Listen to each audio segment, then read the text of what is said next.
When Adolf Hitler was appointed Chancellor in January 1933, Germany was still bound by the impositions of the Treaty of Versailles, which had limited the country's military capacity after the defeat of 1918. The German army, known under that agreement as the Reichswehr, was restricted to 100,000 men with no tanks, no heavy artillery, no combat aviation, and a navy reduced to small ships.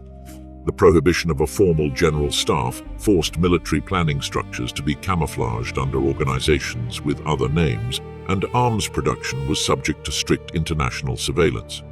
However, even before Hitler came to power, there was a clear determination among the military leadership and nationalist sectors to overcome these limitations and rebuild war potential. What changed with the arrival of the National Socialist regime was the speed, scale, and political determination to transform these aspirations into concrete actions. In the first months of his reign, Hitler presented his rise as the beginning of a new era for Germany. Propaganda insisted that the people had regained strong leadership and that the country must free itself from the humiliation imposed by the victors of the Great War. Although Germany ostensibly continued to respect the terms of the Treaty of Versailles, in reality, discrete measures began to promote rearmament, which took place under administrative cover and public works programs. In these initial steps, the objective was to avoid direct clashes with the Western powers while preparing the ground for greater military expansion. Clandestine rearmament was not an entirely new phenomenon, as secret links with the Soviet Union had been maintained since the Weimar Republic, allowing weapons testing on Russian territory far from international supervision. However, under Hitler's government, these practices expanded and were integrated into a coherent plan linking economic reconstruction with war preparation. Job creation in arms factories and public works was presented as a social policy, but in practice it meant the development of an industrial infrastructure ready to support military production. A turning point came in 1935, when Hitler openly announced the introduction of compulsory military service, transforming the Reichswehr into the Wehrmacht. The army was organized into larger divisions, and the formation of armored and motorized units began. That same year, the Luftwaffe, already secretly developing, was officially established, and massive resources were invested in the creation of a modern military aviation system. The Kriegsmarine, although more limited for budgetary and strategic reasons, also began a process of expansion with new submarines and plans for a stronger surface fleet. The Heer, as the land army was called, was the first to expand.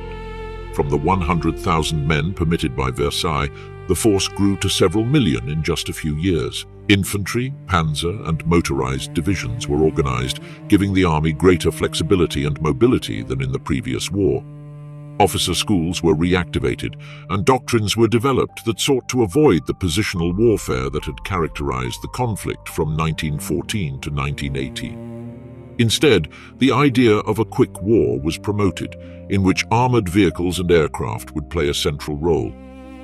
The Luftwaffe, under the leadership of Hermann Göring, became one of the most visible symbols of Germany's new military power. From its earliest years, it focused on the production of fighters such as the Messerschmitt Bf-109, dive bombers such as the Junkers Ju-87 Stuka, and medium bombers such as the Heinkel He-111. These models were designed not only to match the capabilities of other powers, but to shape a style of warfare in which aviation would directly support ground forces, striking enemy concentrations and disrupting their defenses. The Luftwaffe was not born as an independent strategic weapon, but as an integral part of a blitzkrieg plan.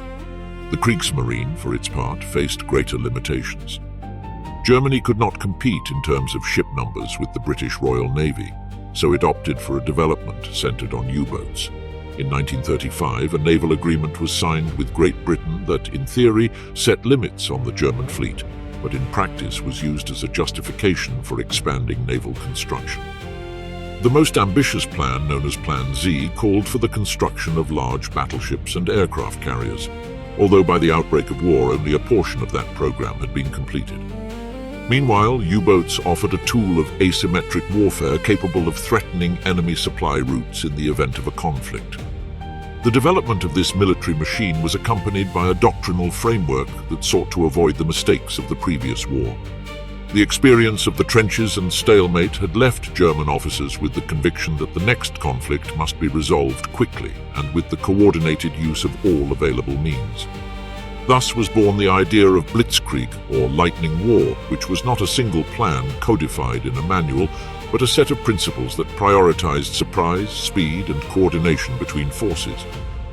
The army was to penetrate enemy lines with tanks and motorized troops, while the Air Force destroyed key points and disrupted the rearguard. The infantry would advance behind to consolidate the positions gained. This combination was intended to destabilize the enemy from the outset and prevent them from having time to reorganize.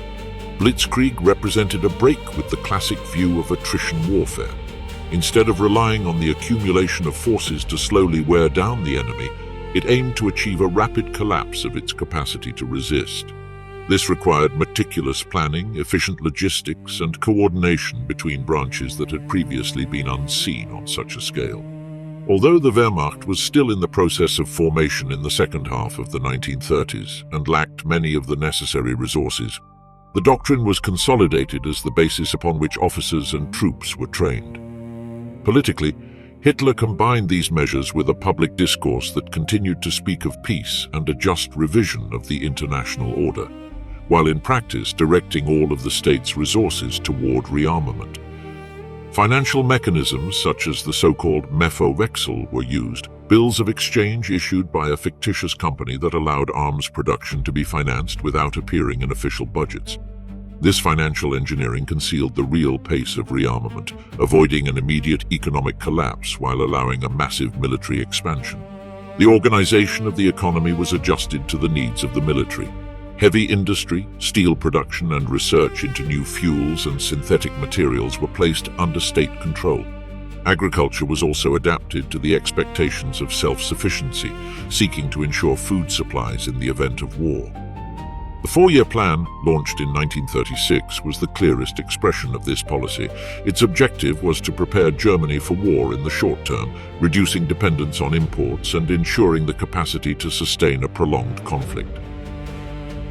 The German military command, although occasionally reticent about the pace imposed by Hitler, gradually aligned itself with these objectives.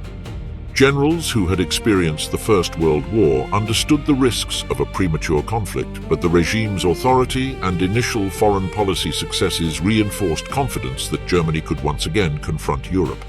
The army, which during the Weimar years had sought to maintain a low profile, became the central pillar of a state that conceived itself as a militarized community. Internationally, these measures generated concern among neighboring powers, but the policy of appeasement and the desire to avoid a new war allowed Germany to continue expanding its capabilities without encountering immediate opposition. Thus, by 1939, the Wehrmacht had become a force of several million men, equipped with modern divisions, a large air force, and an expanding navy. What had begun as rearmament disguised as a social program was transformed into a war machine ready to be deployed. The Reich's big lie, the pretext for invading Poland and starting the war. Since the spring of 1939, the German High Command no longer discussed whether to attack Poland, but when. Planning began to take concrete shape in April when Hitler issued instructions for swift and decisive action against the eastern neighbor. The objective was not solely military. It was about imposing a definitive solution to the Polish problem, which for the regime was both territorial and ideological. The guidelines were clear. Eliminate Poland's defensive capacity from day one, destroy its administrative structures, and make it clear that this was not a temporary campaign or a partial occupation. To achieve this, the German army needed meticulous organization. By mid-year, plans were finalized for what would be the fastest campaign Europe had yet seen. Forces were concentrated at several strategic border points. The Wehrmacht had overwhelming forces at its disposal, around 1.5 million men, almost 2,500 tanks, and more than 2,000 aircraft were ready to participate in the offensive. This mobilization included the Heer, the Luftwaffe, and the Kriegsmarine, although the latter had a more limited role due to the land-based nature of the conflict. Tactical preparations included strong coordination between ground and air forces. The concept of blitzkrieg, which had already been developed in previous years, found its first practical application in this operation. Although it was not a formally established doctrine, as it would later become, the idea of combining rapid, deep, and well-synchronized attacks with intensive use of aviation was key. The panzer divisions, supported by tactical aviation, would seek to penetrate the interior of the country as quickly as possible, avoiding conventional defensive lines and sowing confusion in the enemy rearguard. The regime not only prepared the military aspect. Weeks before the attack, a propaganda apparatus was deployed to justify the action. Messages were crafted that portrayed Poland as a potential aggressor, and border incidents were exaggerated to generate an atmosphere of imminent threat. One of the most notorious fabrications was the Gleiwitz incident, a covert operation carried out by German forces disguised as Poles, simulating an attack on a German radio station.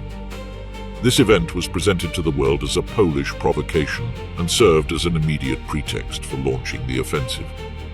At 4:45 a.m. on September 1, 1939, the attack began.